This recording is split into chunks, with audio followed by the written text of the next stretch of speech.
pleasant day, distinguished mentors, neophyte teachers, aspiring educators, and bystanders who happen to wake up one day already practicing the teaching profession.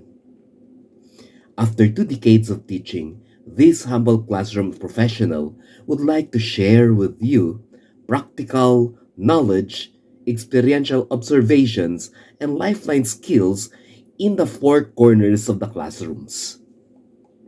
Today, we will be tackling about the grade reciprocity.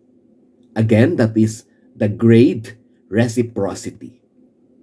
I grew up in a system wherein teachers are kings and queens with royalty rights in the academic system. I really thought by then that teachers cannot make mistakes and that their words uttered are automatic rules and laws.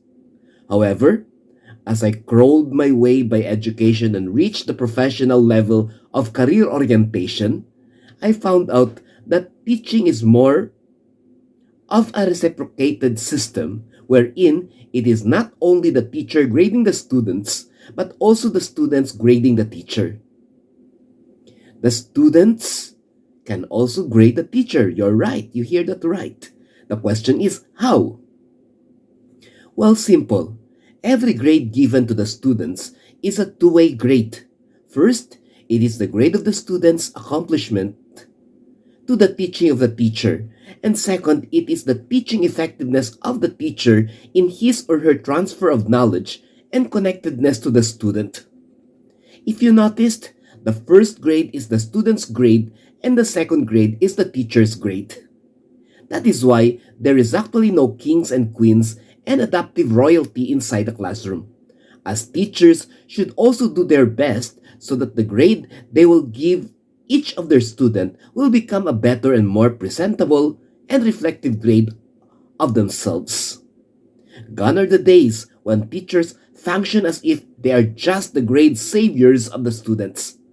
Today, the conceptualization is the grade received by the student is also the grade of the teacher in a way that he or she connected and educated the student. For example, when a student received 75%, which we all know as lowest possible passing grade, this is not only the grade of the student, this is also the performance of the teacher towards that specific student.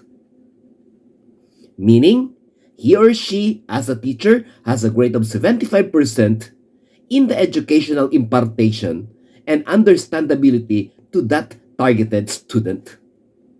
This is the very reason why it is unusual and illogical for teachers to say that they are quality-based teachers when most of their students have 75% grades and worse if most of them failed. Remember, your student's grade is also your grade in a reciprocating principle of how the student understands you as a teacher and how a teacher connected with a student.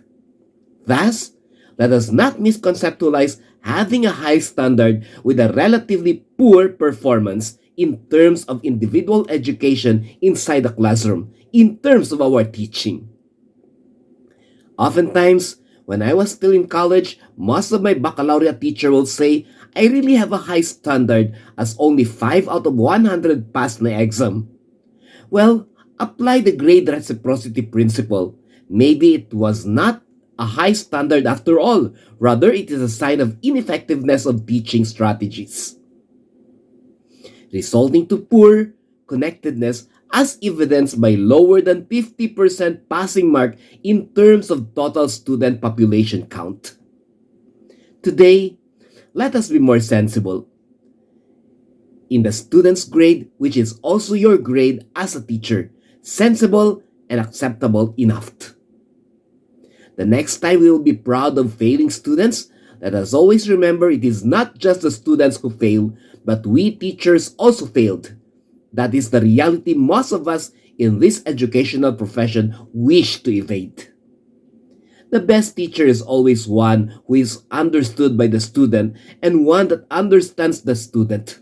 In this way, reciprocation of roles can be sensible. This is Prospero Hintapanan Gonzaga Jr., known to my students as Sir Nhoie, of the Academia Gonzaga learning systems. See you again in the next episode of Sir Nhoie's Teaching Tidbits. Oops! It's almost time. I need to go to my class already.